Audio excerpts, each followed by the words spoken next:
Bonsoir à toutes et à tous, bienvenue dans cette édition d'information dans l'actualité ce soir. La gestion des catastrophes naturelles est souvent délicate, le moment exige souvent une attention particulière quant à sa prise en charge des médias, comment gérer cette couverture médiatique et quelle attitude doit avoir le journaliste à ce moment crucial. Voilà tant de questions à répondre lors de la 8e plateforme mondiale. Et puis récemment annoncé par le ministère de l'administration du territoire et de la décentralisation, les opérations de recensement ont effectivement démarré dans les ambassades guinéennes. À Paris, c'est l'ambassadeur Senkou Sila qui a officié la cérémonie. À quelques jours de la célébration de la fête du sacrifice au Laïdé Lada, les marchés, ateliers, couture et autres lieux de négoce se transforment. Notre reporter Sona Sagno a sillonné certains marchés à bétail et ateliers de couture. Les détails, c'est dans cette édition d'information.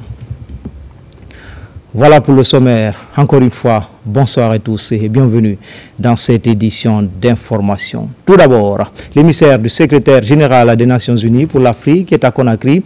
Il a été reçu en audience mercredi par le président du Conseil national de la transition, Dr Dansa Kourouma, et son hôte ont passé à revue l'actualité sociopolitique du pays. Plusieurs sujets d'intérêt national ont été aussi abordés. Robert Sidi Tolno.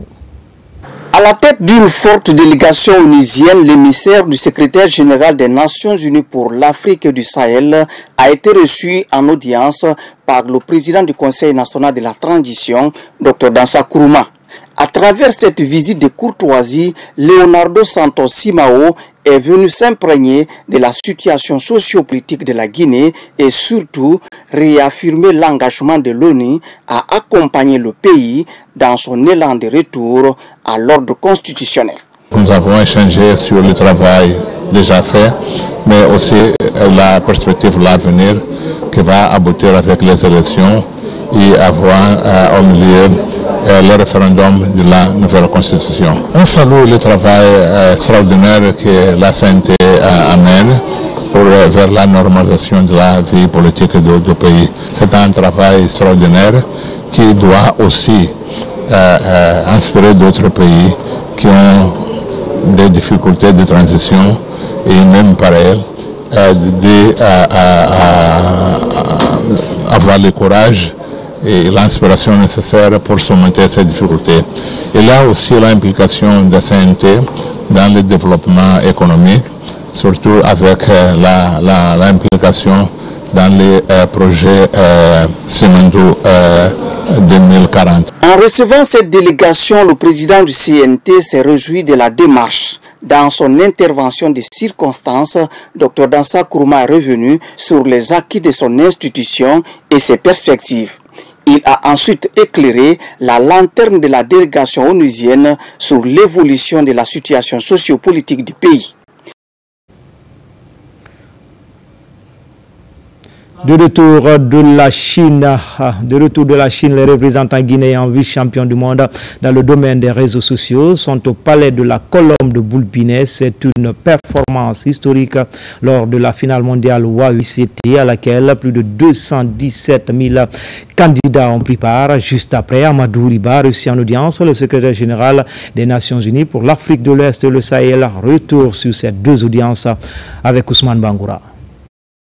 Après un parcours remarquable à la compétition mondiale Huawei ICT 2025 en Chine, la délégation guinéenne, conduite par la ministre des Postes et Télécommunications, rencontre le Premier ministre chef du gouvernement. Elle revient avec le statut de vice-champion du monde dans la catégorie Network Track. La Guinée s'est distinguée parmi 100 pays et 217 000 participants, se hissant dans le cercle très restreint des 48 pays qualifiés pour la phase finale. Une fierté nationale qui souligne les progrès dans le domaine de l'innovation et de la formation numérique. La Guinée a engagé deux types de volets, à savoir le network et le cloud. Malheureusement pour notre équipe de cloud qui a été éliminée en Coupe d'Afrique, et nous, quant à nous, on a eu la chance de franchir l'étape là pour représenter notre pays à la compétition globale en Chine. Et une fois en Chine, il y a 3 prix là-bas. Il y a le 3e prix, le 2e prix et le 1er prix. Et la Guinée, pour sa première participation, je rappelle que c'est la 10e édition cette année, pour sa première participation, a eu le 2e prix. Le Premier ministre Amadou Riba a félicité ces jeunes porteurs d'espoir et d'avenir pour la nation. Huawei attache une grande importance à la formation pour les jeunes Guinéens talents. Huawei, on a croyé que le développement de numérique passe toujours par les compétences locales et humaines. Aujourd'hui, nos compétiteurs, nos champions ont réussi à être vice-champions du monde dans le domaine du cloud networking, et ça, c'est vraiment une fierté nationale, et que aussi soit reçu par le plus haut niveau, un des plus hauts niveaux, Monsieur le Premier ministre, ça donne le ton pour les générations actuelles et celles à venir, pour dire que c'est possible. En tant que pays, en tant que nation, nous pouvons continuer à hisser le couleur en agissant chacun à son niveau. Quelques heures plus tard, c'est une autre rencontre de haut niveau qui s'est tenue à la primature. Amadou Riba a accordé une audience au représentant spécial du secrétaire général des Nations Unies pour l'Afrique de l'Ouest et le Sahel. Occasion pour Leonardo Santos Simao de saluer les efforts du gouvernement guinéen. Au plan économique, saluer les efforts de développement économique, les projets Simando 2040 aura un impact très important, pas seulement au niveau de la Guinée, mais aussi dans la région. C'est une façon de faire la gestion des ressources naturelles des pays avec le bénéfice pour toute la population. Donc nous pensons que cette expérience va inspirer d'autres pays à suivre pas seulement le même chemin, mais un chemin similaire. Les échanges ont porté sur les réformes en cours, la situation dans la sous-région et le renforcement du partenariat entre les Nations Unies et la Guinée. Une rencontre qui témoigne de l'intérêt croissant pour le rôle stratégique du pays en Afrique de l'Ouest. En plus bref et en image, le Premier ministre Amadou Riba était face à la presse ce mercredi pour échanger avec les hommes des médias sur la situation économique du pays. Devant un parterre de journalistes, il a dressé un état des lieux tout en mettant en avant les efforts engagés par le gouvernement pour stabiliser les fondamentaux macroéconomiques. Les détails, c'est dans nos prochaines éditions d'information. Audience également au ministère des Affaires étrangères ce mercredi. Le patron de la diplomatie guinéenne a reçu en audience une délégation des Nations Unies conduite par le représentant spécial du secrétaire général des Nations Unies. Les entretiens ont porté essentiellement sur le renforcement de la coopération entre l'institution onusienne et Conakry. Makeme Donzo. La délégation des Nations Unies entame ses audiences par le ministère des Affaires étrangères. Ici, avec le ministre Dr Morisanda Kouyaté, les échanges ont porté sur diverses questions, notamment le suivi de la paix. Au nom de leur structure, les émissaires s'engagent à travailler avec la Guinée pour la réussite des activités. Je suis dans une mission d'accompagnement de la situation politique, économique et sociale du pays, pour témoigner et encourager les efforts que le pays fait pour adresser et résoudre les problèmes de la population. Il y a une relation très étroite de coopération entre la Guinée et les Nations Unies, et c'est dans ce cadre que nous sommes ici pour vous encourager et pour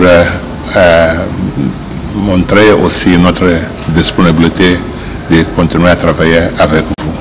Nous ne remplaçons pas les pays. Le pays a des autorités, le pays a des responsables qui guident le pays. Notre rôle, c'est d'accompagner, c'est de soutenir le pays à faire son plan de travail. Le chef de la diplomatie guinéenne réaffirme sa satisfaction aux Nations Unies pour leur soutien au gouvernement et aux actions du président général Mamadi Doumbouya. J'ai donc commencé par les accueillir et féliciter pour cette mission et surtout remercier encore une fois de plus le secrétaire général des Nations Unies qui a réservé un accueil exceptionnel au président de la République de Guinée lors de sa participation au sommet à l'Assemblée générale des Nations Unies. Depuis cette rencontre entre les deux hautes personnalités, la Guinée et les Nations Unies développent des relations de bonne collaboration, de coopération. Et nous sommes heureux de constater que les Nations Unies, par leur envoyé spécial, apprécient le choix qui a été fait par la Guinée à travers la vision du président de la République. La mission diplomatique de l'ONU a un calendrier très chargé. En plus de la République de Guinée, l'équipe doit se rendre en Côte d'Ivoire et en Guinée-Bissau. Dans chacun de ces pays, les missionnaires vont parler de la sécurité et de la paix pour la bonne gestion des élections en perspective. L'ambassadeur de la Chine en Guinée va bientôt quitter Conakry après 7 ans d'activité. Mais avant, il est dans les locaux du ministère de l'Information et de la Communication. Le diplomate chinois a salué l'accompagnement des médias tout au long de sa mission. Il a également rassuré le ministre Fana Souma de son engagement à soutenir la Guinée. Il est au micro de Thiernos Mandialou. Aujourd'hui, je viens voir monsieur le ministre pour lui dire au revoir. Parce que je vais partir officiellement de la Guinée. Je suis en Guinée depuis 7 ans. 7 ans. Pendant ces 7 ans, j'ai passé des moments très chargés, marqués par la densité et la qualité des échanges entre la Chine et la Guinée, et aussi entre l'ambassade et votre département, surtout avec votre ministre. Je suis très touché par son hospitalité. Je suis très fier de travailler en Guinée parce que en Guinée, d'après moi, j'ai fait beaucoup de choses pour l'approfondissement des relations entre la Chine et la Guinée. Je vais partir définitivement. Je vais porter, comme toujours, une attention particulière à la Guinée et au développement de la coopération entre la Chine et la Guinée. Je voudrais profiter de cette occasion pour remercier les amis des médias qui couvrent toujours objectivement et impartialement la Chine et la relation entre la Chine et la Guinée. Merci pour tout ce que vous m'avez apporté, vous m'avez conseillé et vous m'avez expliqué pour tout ce que vous avez fait pour l'approfondissement des relations entre la Chine et la Guinée. Poursuite à Genève de la 113e conférence internationale du travail, place désormais au passage des différentes délégations à la tribune. Au nom de la Guinée, le ministre du Travail et de la fonction publique, Faya François Bourouno, est revenu sur les avancées enregistrées sous le leadership du général président Mamadi Doumbouya dans le cadre de la promotion du travail décent et du dialogue social. Envoyé spécial Mamadi Ternaka Misoko. Devant les 5000 délégués représentant les 187 États membres de l'Organisation internationale du travail OIT, les prises de parole des différents pays constituent un moment clé de la conférence internationale du travail. Au nom de la République de Guinée, l'honneur est revenu au ministre du Travail et de la fonction publique, Faya François Bourouno, de s'adresser aux acteurs du monde du travail. Depuis le 5 septembre 2021, sous l'impulsion du président Mamadi Doumbouya, la Guinée a initié une refondation nationale articulée autour de 3 axes, social, économique et politique, réunis dans la vision ambitieuse du programme de développement socio-économique durable Simandou 2040. Sur le plan social, le pacte national de stabilité sociale consolide la cohésion nationale en institutionnalisant le dialogue tripartite comme principe fondamental de gouvernance. La révision du Code du travail et l'extension de l'assurance maladie universelle établissent des fondations solides d'un socle de protection sociale inclusif et équitable. Sur le plan économique, Simandou 2040 amorce une transformation profonde de notre modèle de développement. D'une économie centrée sur l'exportation brute des matières premières, la Guinée, grâce à la vision du président Mamadi Doumbouya, évolue vers une structure industrielle diversifiée. Cette dynamique concrétise notre ambition d'industrialisation avec notamment la mise en place d'une des plus grandes raffineries d'or d'Afrique et le lancement d'une raffinerie d'alumine à Bofa.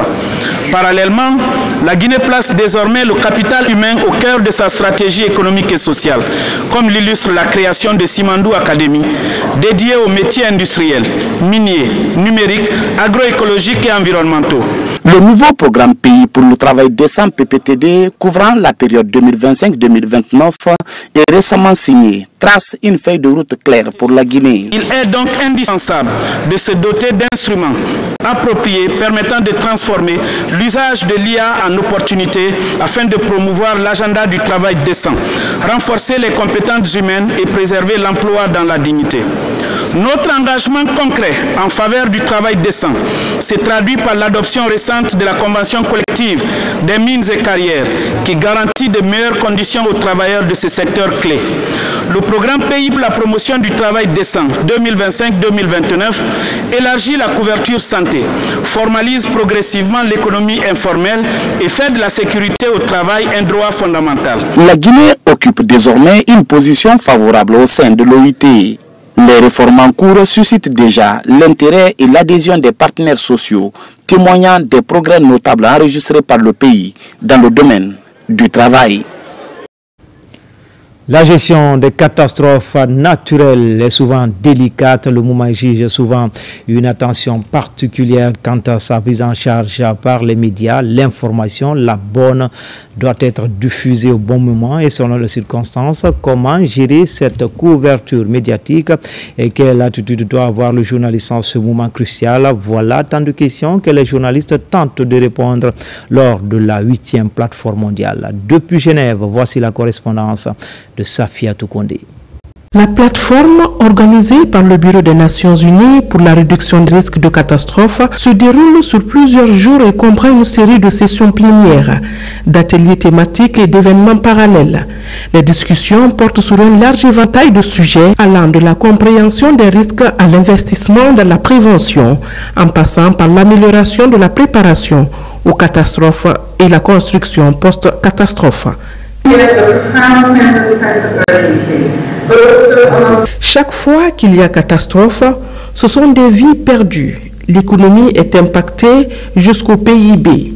Nous devrons à cet effet identifier les acteurs clés dans la réduction des risques de catastrophe en vue de savoir comment les identifier pour mieux investir dans ce domaine. Plusieurs intervenants de haut niveau ont pris la parole lors de la cérémonie d'ouverture. Ils soulignent l'urgence d'agir face à la multiplication et à l'intensification des événements climatiques extrêmes. La Guinée, préoccupée par ces cas d'inondation en période hivernale, prend activement part à cette rencontre mondiale. Pour cette année, la 8e plateforme cherche à voir, à enlever le fossé entre le programme de changement climatique et la réduction des risques de catastrophes, pour aller à la résilience. Nous avons suivi un panel qui parle de la résilience des villes. Nous avons appris ici, les pratiques à pouvoir, diffuser dans notre pays pour pouvoir éviter les sinistrés pour le cas des inondations. Des exemples concrets de bonnes pratiques en matière de réduction des risques sont également présentés, illustrant les efforts déployés par différents pays et organisations pour protéger les populations et les infrastructures. L'accent est mis sur l'importance d'intégrer la réduction des risques dans les politiques de développement durable. Les participants à cette plateforme mondiale ont l'opportunité d'échanger leur expérience, de partager leurs connaissances et de nouer des partenariats en vue d'une action plus efficace face aux risques de catastrophes naturelles. Les conclusions et les recommandations issues de cette rencontre devraient contribuer à façonner l'agenda mondial en matière de réduction des risques pour des années à venir. Tenu en Allemagne de la première édition du Forum économique sur la Guinée, un forum dédié à la promotion des investissements étrangers dans le projet Simandou 2040, moment choisi également par les Guinéens de la diaspora d'échanger sur les questions liées à la campagne de sensibilisation sur le recensement biométrique à vocation d'état civil. Commentaire, Tcherno Maroufba. C'est ici en Allemagne que s'est tenue la première édition du Forum économique sur la Guinée. Il est dédié à la promotion des investisseurs étrangers. Cet événement a réuni plus de 500 000 participants autour du projet Simandou 2040. Un gigantesque programme minier destiné à transformer le paysage économique guinéen. Les débats ont porté sur l'exploitation d'une mine de fer, la construction d'un chemin de fer long de 650 km traversant le pays, ainsi que la mise en place d'un port d'exploitation sur la côte atlantique. Ce forum est aussi l'expression de mon propre parcours, mon engagement est personnel profond et sincère. Ce forum est une passerelle, un pont pour renforcer la coopération internationale. La quintessence de l'idée demeure aujourd'hui, qui est de voir leur fils, leur arrière-grand-fils incarner véritablement leur volonté d'une Afrique unie, forte, prospère, résolument tournée pour un partenariat gagnant-gagnant. L'émissaire du chef de l'État, le général Mamadi Doumbouya, a exprimé sa satisfaction pour la tenue de ce forum, mais aussi encouragé cette synergie d'action entre les investisseurs allemands et guinéens. Nous sommes venus vers la diaspora aujourd'hui pour faire connaître le programme Simandou 2040 du président de la République que nous partageons et qui nous tient à cœur, qui considère que des mannes financières que nous allons avoir, nous sommes responsables et nous devons le gérer de manière à ce que ce soit pour nous un moteur, un catalyseur pour le développement de la Guinée. Nous sommes ici avec des autres entrepreneurs pour faire partie de la présentation de l'échange commercial, industriel et économique. Ce forum a aussi été l'occasion pour ces Guinéens de la diaspora de s'engager sur le projet de recensement administratif en cours dans le pays.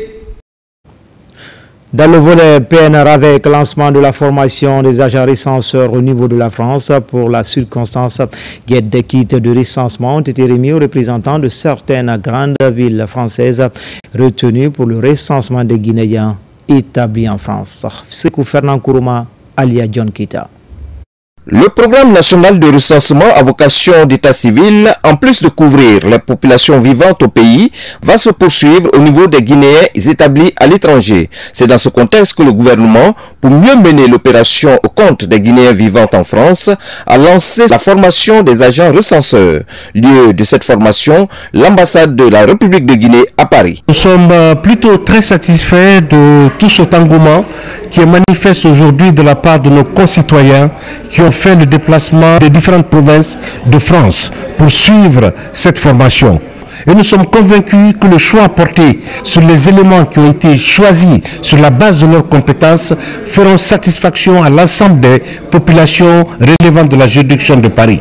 Pour le formateur, le pari sera gagné une fois que les agents recenseurs auront maîtrisé les techniques de cette opération. Ce matin, nous avons eu la charge de les former. Cette formation qui s'est bien déroulée, nous avons expliqué le contexte de long en large sur le PNR avec et sur les objectifs liés au fichier électoral. Toutes les questions ont été posées, en tout cas de bonnes questions ont été posées et ont été répondues à la satisfaction de tout le monde.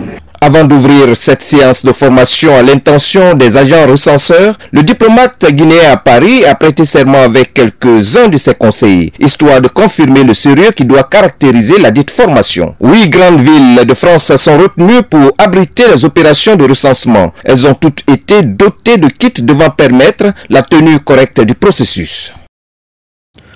Comme annoncé récemment par le ministère de l'Administration du Territoire et de la Décentralisation, les opérations de recensement ont effectivement démarré dans les ambassades guinéennes à Paris. C'est l'ambassadeur Senkou Sila qui a officié la cérémonie. Cette opération, qui va durer 20 jours, concerne également les villes de Lyon, Nantes, Laval, Nice, Toulouse et Strasbourg. Mohamed Souma, Amadou Touré. Les opérations d'enrôlement biométrique sont lancées ici à Paris, comme annoncé par le gouvernement à travers le ministère de l'Administration du Territoire et de la Décentralisation. Elles vont durer 20 jours. Aujourd'hui, nous avons l'honneur de lancer officiellement l'ouverture des bureaux de Paris pour le recensement de nos concitoyens résidant dans nos juridictions. Aujourd'hui, très impressionné par l'engouement certain qui se manifeste aujourd'hui de la part de nos concitoyens de Paris, mais aussi dans les différentes provinces de France. Très satisfait, vraiment l'accueil était très chaleureux. Franchement, il n'y a rien à dire. Je viens de me recenser, voyez mon ticket, le citoyen guinéen a plus d'un titre.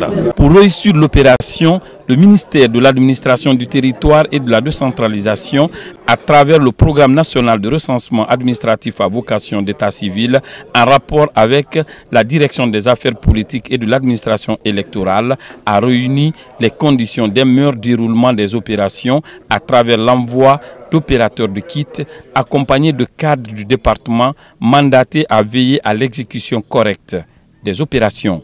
En tout cas, les citoyens de Paris arrivent à se recenser conformément à ce qui se trouve dans le kit. Pour l'ensemble, il n'y a pas de problème majeur. Nous sommes là pour corriger en cas de problème. Depuis notre arrivée, toutes les dispositions ont été prises par M. l'ambassadeur et son cabinet dans le cadre de la mobilisation des Guinéens pour la réussite effective, n'est-ce pas, de ce processus qui est un processus enclenché par le gouvernement à travers le PNRAVEC. La France fait partie des 32 représentations diplomatiques de la Guinée où le gouvernement a envoyé des équipes d'enrôlement biométrique afin de procéder au recensement de tous les Guinéens dans ces pays en vue de l'identification des personnes physiques et la mise en place du fichier électoral biométrique. Le bureau fédéral communal du Mosacor de la coordinatrice nationale Hadja Diaba Doumbouya sensibilise les commerçantes du marché de Matuto. L'idée d'encourager ces braves dames à se faire recenser, intégrer le registre national des personnes physiques. Bilgisou Kamara, Kerfa la presse Kamara. Au marché du Matoto, les femmes du mouvement Mosacor sont allées à la rencontre des citoyens pour les inciter à se faire recenser biométriquement. Nous invitons les femmes, les hommes, les jeunes à se faire recenser car être recensé, c'est site pour la Guinée. L'initiative a été bien accueillie par les autorités locales de Matoto qui ont salué l'engagement du mouvement dans cette démarche citoyenne. Ils sont venus pour le problème de recensement. Et vraiment, nous les administrateurs, nous sommes là avec les femmes.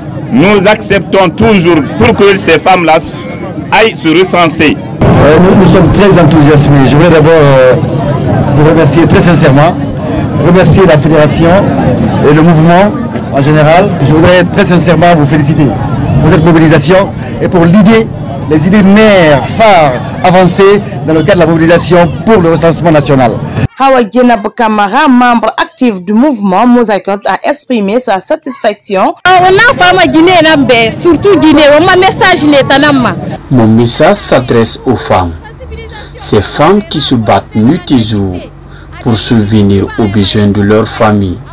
Si ces mêmes femmes sont sous le soleil du marché, sans qu'elles le soient au courant du recensement biométrique, c'est pourquoi il faut que nous allions vers elles pour leur expliquer l'importance de ce recensement.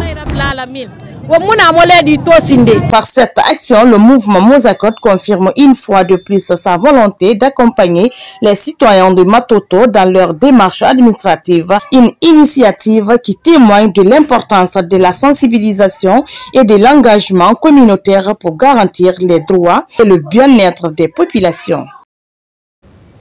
En province, à Sigiri, la population était fortement mobilisée autour de ce processus national. Elle réaffirme son soutien aux actions de refondation du CNRD de son président. Autre fait marquant de cette journée de mobilisation citoyenne, c'est l'adhésion massive des militants de l'ancien régime aux idéaux du CNRD. Bakari Bambakonde.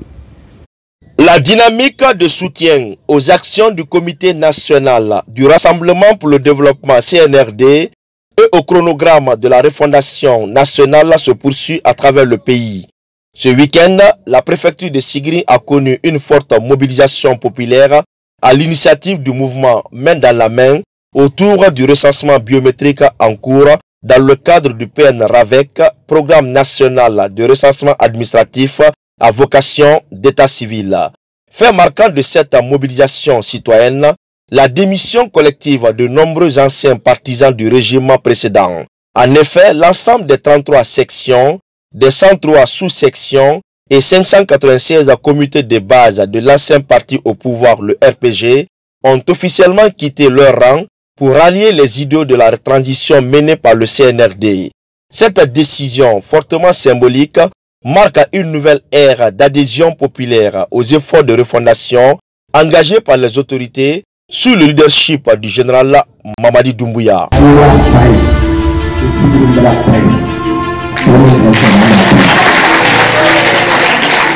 a adhéré le CNRD. Vive la Guinée, vive le CNRD.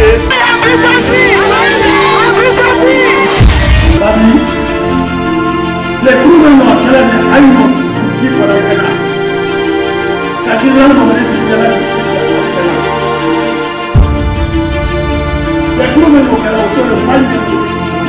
La cérémonie s'est déroulée en présence de plusieurs hauts responsables de l'État, notamment le ministre des Affaires étrangères, de l'intégration africaine et des Guinéens établis à l'étranger, Dr Maurice Sanda Kouyaté, la ministre des Postes, des Télécommunications et de l'économie numérique, Rose Paula Prissemou, ainsi que le conseiller à la présidence Ousmane Doumbouya. Les échanges ont porté sur l'importance du recensement en cours, considéré comme une étape cruciale dans la construction d'un État moderne, fiable et inclusif.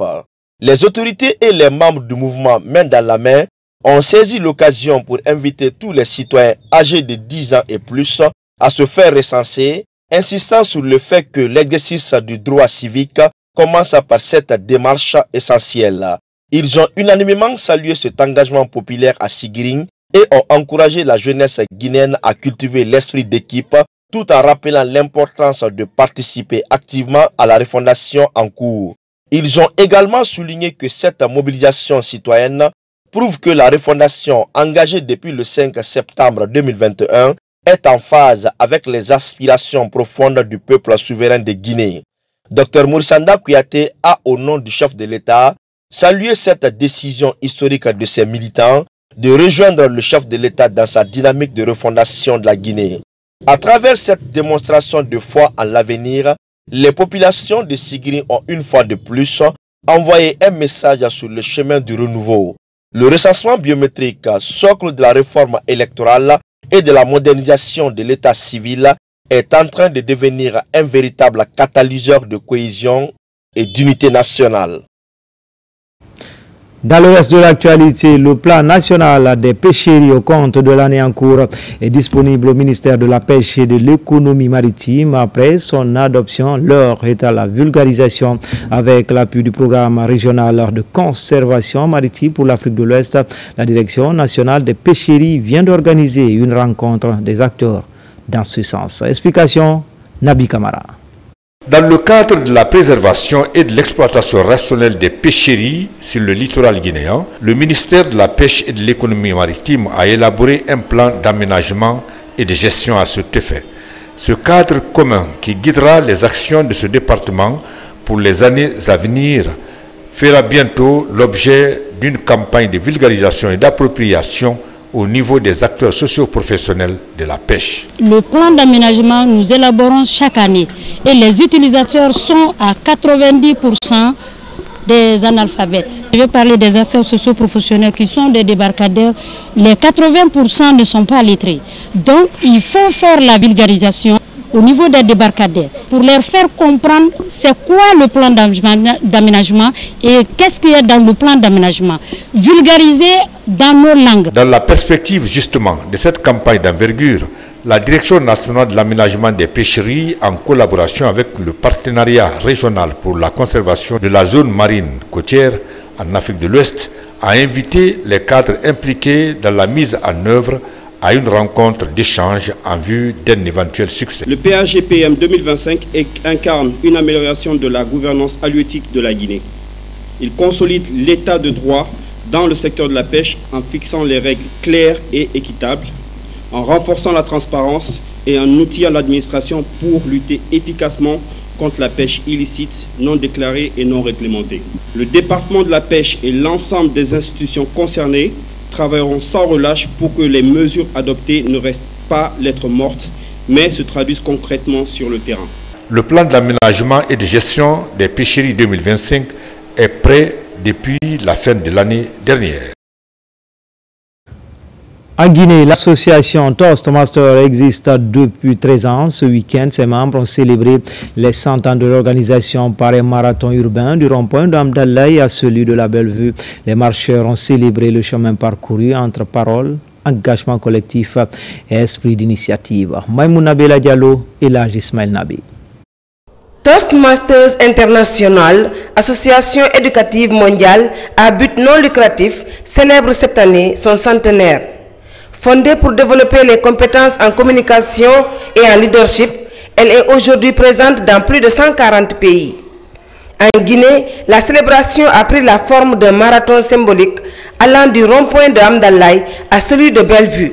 Ça fait 100 ans que notre organisation existe, 13 ans maintenant qu'elle est au niveau francophone. Et voilà, aujourd'hui nous fêtons les 100 ans à travers cette marche pour montrer que, après tout, ce qui est important, c'est la cohésion de tous les fils et filles de ce pays pour servir les idéaux de notre nation, c'est-à-dire l'émergence, et actuellement donc aller sur la réalisation du projet Simandou 2040 pour le bénéfice de nos jeunes et de nos moins jeunes. C'est mon club. Je trouve que c'est une belle initiative que vraiment ils ont pu organiser ces marathons. Le sport nourrit l'esprit et c'est vraiment une activité que chacun de nous doit pratiquer. Les organisateurs en ont profité pour remercier les autorités et les partenaires qui accompagnent leur action. Aujourd'hui, nous sommes très satisfaits. Je voudrais remercier l'équipe, remercier nos sponsors, remercier les autorités administratives et locales de la Guinée, la police, la gendarmerie, la Croix-Rouge, qui se sont tous mobilisés pour encadrer et accompagner cette initiative afin qu'elle soit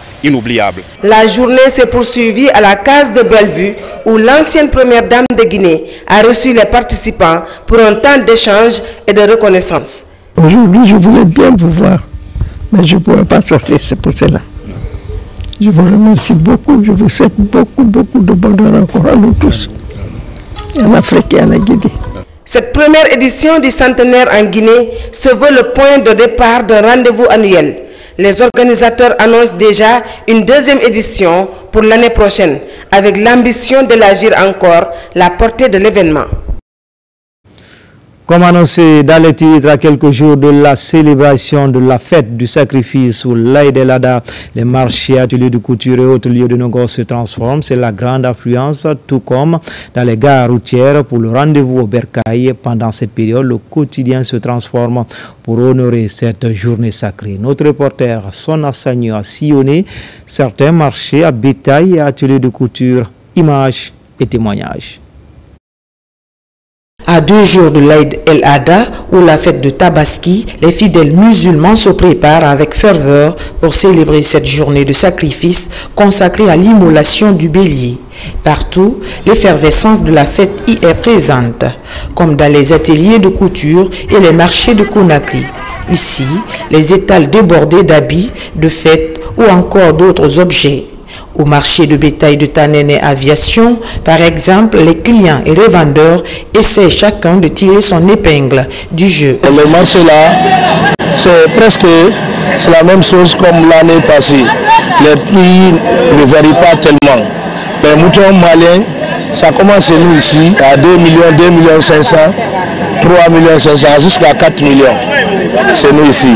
Donc les moutons guinéens, ça commence à 1 million, 1 million 500, 2 millions. C'est au fur et à mesure de la grandeur. Je viens acheter un bélier pour que je puisse vraiment tuer le jour de la fête. Mais néanmoins, les gens sont venus un peu partout et aujourd'hui le prix n'est pas abordable. Et il va falloir que ces vendeurs essaient de réduire le prix. Même constat, au marché d'Anko 5, les commerçantes attirent les potentiels clients et les femmes s'affairent pour se procurer des prêt-à-porter. Je peux dire, clientèle c'est un peu ralenti par rapport à l'année passée. Les parents des enfants, chacun se plaint, mais ça va un peu quand même. Bon, mes soeurs quand même, je les souhaite de venir acheter pour les filles, pour les garçons, pour les adultes. Il y a les badins cousus, non cousus, pour les enfants des chaussures et tout ici. Moi, c'est juste les foulards que j'ai achetés, c'est pas facile. Je souhaite bonne fête à la Guinée. L'Aïd el-Adha connue sous le nom de fête de sacrifice ou de Tabaski, symbolise la miséricorde divine et la récompense de la foi. Cette fête rappelle aux musulmans l'importance de la foi, de la confiance et de l'adoration. Justement, en prélude à cette fête, la circulation est souvent dense malgré le départ massif pour l'arrière-pays. C'est dans cette optique qu'une campagne de sensibilisation est lancée dans les différentes gares routières pour une conduite plus responsable, une manière de réduire de façon drastique les accidents de la circulation qui font assez de victimes sur nos routes. Algassi Mouba. Nous sommes à la veille de la fête de Tabaski. Une période où de nombreuses personnes choisissent de regagner l'intérieur du pays pour célébrer ce moment de communion. La circulation devient dense, notamment sur les routes interurbaines. Face au risque d'accident, les autorités alertent et prennent des dispositions. D'où cette rencontre entre la gendarmerie routière et le syndicat de Guinée en vue de mettre en place une stratégie de sensibilisation sur la circulation routière. Il faut faire maintenant ce qu'il faut. L'essentiel c'est la fête, tout le monde est content. Les gens partent fêter et revenir sans accident. C'est ça l'objectif. Après des réflexions intenses, la stratégie est adoptée et le porte-à-porte a démarré dans certaines gares routières de Conakry.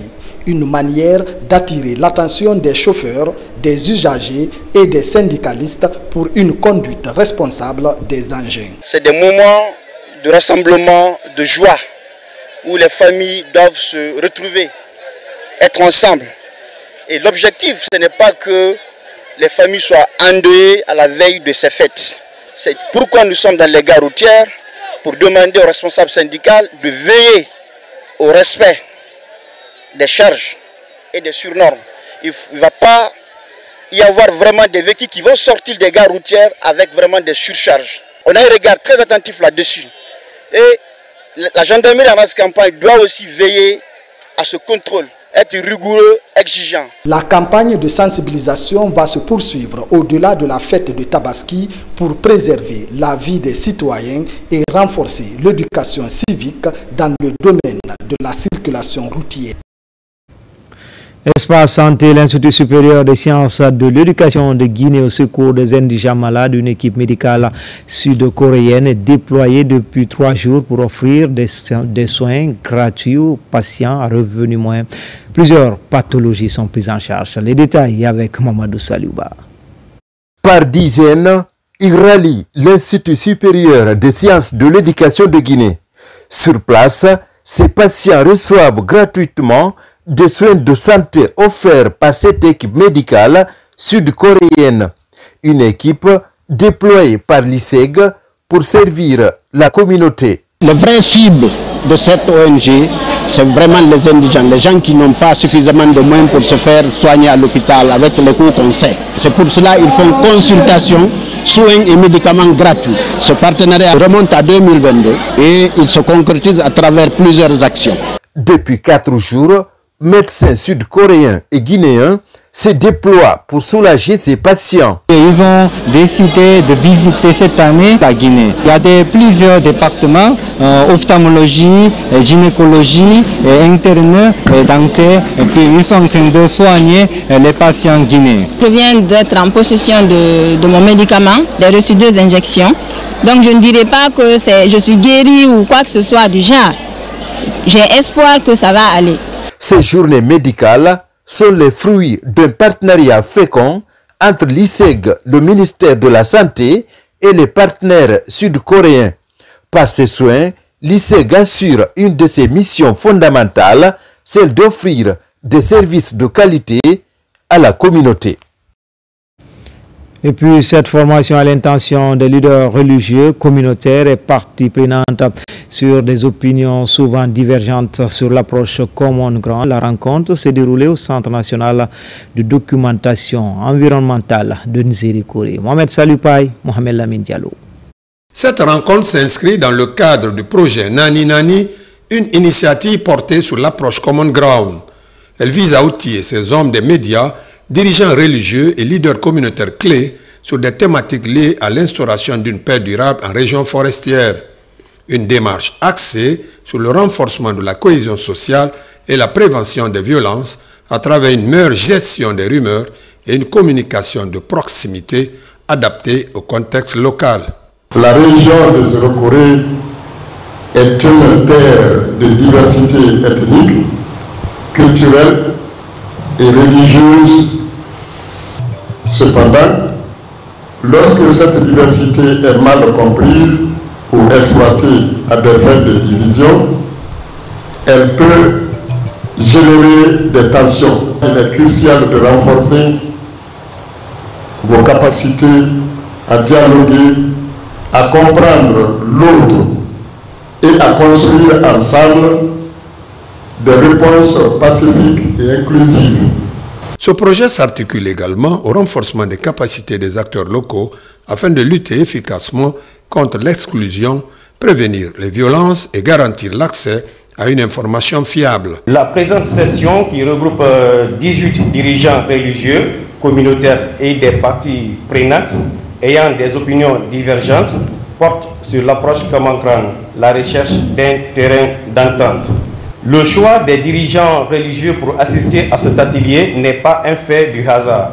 Comme vous le savez, l'islam, tout comme le christianisme, enseigne l'amour, le pardon, l'acceptation de l'autre dans la différence et la protection de la vie humaine. Les voix dissonantes autour d'un dialogue constructif, le projet Nani Nani, mis en œuvre par Talking Drum Studio Guinée, en collaboration avec Elva sur le financement de l'ambassade des États-Unis, espère jeter les bases d'une paix durable dans cette région. Enfin, religion, Monseigneur François Silla, évêque coachitaire de Conakry, a célébré le 7e dimanche après Pâques avec la communauté anglophone. À cette occasion, il a conféré le sacrement de la confirmation à 16 candidats. Juste après, ils ont tous prié pour le maintien de la quiétude sociale en Guinée. Ali Badara Kondé. Ils sont chrétiens catholiques de la communauté anglophone vivant en Guinée. Ils viennent des différents pays de la sous-région. Cette communauté anglophone célèbre le 7e dimanche après Pâques. Monseigneur François Silla, évêque coagitaire de Conakry, a dans son homélie exhorté ces anglophones à poursuivre l'élan missionnaire déjà entamé en Guinée, mais aussi renforcer l'unité au sein de la communauté. Le message de Jésus pour l'unité nous rejoint ici parce que c'est une communauté qui vient de toutes parts. Ils viennent de beaucoup de pays, de beaucoup de cultures. Et ils sont là et s'unissent au nom de leur foi. Chaque dimanche, ils se réunissent ici pour prier. Nous avons donc imploré le don de l'Esprit Saint, l'Esprit qui fait l'unité entre le Père et le Fils, l'Esprit qui fera l'unité de tous les disciples. Nous souhaitons que cette unité se renforce entre eux, qu'ils travaillent la main dans la main pour témoigner de Jésus-Christ mort et ressuscité, comme Étienne dans la première lecture d'aujourd'hui, qui n'a pas hésité de témoigner du Christ jusqu'au don total de lui-même. Au cours de cette célébration eucharistique, 16 fidèles candidats pour la confirmation ont reçu le sacrement, ainsi que des lecteurs qui ont aussi été institués par l'évêque coadjutaire. Nous sommes très honorés, nous sommes très heureuses parce que l'évêque est là avec nous aujourd'hui, pas seulement pour célébrer le messe avec nous, mais aussi pour confirmer nos enfants qui sont là pour la communication et aussi le lecteur qui doit aller proclamer la parole de Dieu. C'était une occasion de partager avec tout le monde et aussi représenter mon pays ainsi que notre communauté rwandaise qui a toujours été partant pour prier et communier avec les membres de cette congrégation. Donc c'est vraiment un honneur pour nous. Déjà, cela fait plusieurs années que cette communauté anglophone œuvre aussi pour la bonne marche de l'Église catholique de Guinée. C'était tout pour les infos. L'actualité se poursuit sur le www.rtgguinée.info. À bientôt pour d'autres actualités sur la Guinée, notre paradis terre de richesse et d'innovation. Inch'Allah.